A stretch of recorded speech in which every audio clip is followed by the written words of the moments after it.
આમ ખાંડ નાખ્યો હતો ને એમાં આપણે જયારે ગુરુ મહારાજના ચરણે ગયા હતા આને બધો કાપી નાખ્યો, માથું વાઢી નાખ્યું હતું.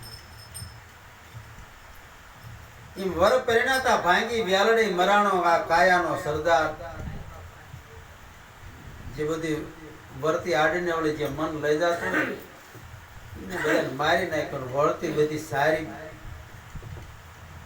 સારા સારા કાર્ય ભજન સત્સંગ કીર્તન આવું બધું લક્ષ્યની અંદર લેવા માંડ્યું છે. પછી 5 પારખ પેલા મુવા એવું કીધું ને, સાંભળ્યું ને બધાએ. આ છોટીબેને જે ભજન ગાયું બધાને સેજ ખરું ને, એ કડી આવી હતી ને. એટલે ભજન ની અંદર કડિયું કહેતા હોય ને એ શું કહેશે એ આપણે જરીક વિચારવું.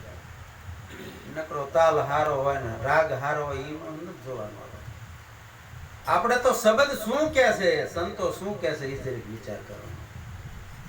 એને જ કીધું કે શબ્દ પારકું ભેટ છે તેથી આ ભક્તિની અંદર ભાગી વિશે બીજા તો જીવ અભાગી અનેક છે બધા કુટિલ હરદાના કાળ.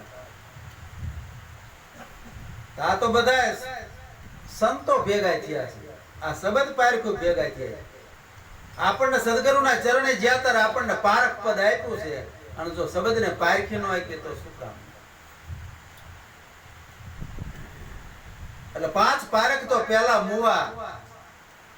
પારખ એટલે જે આપણે આ 52 અક્ષરનો બધો નાદ આવે છે ને આપણે કાનથી સાંભળીએ છીએ.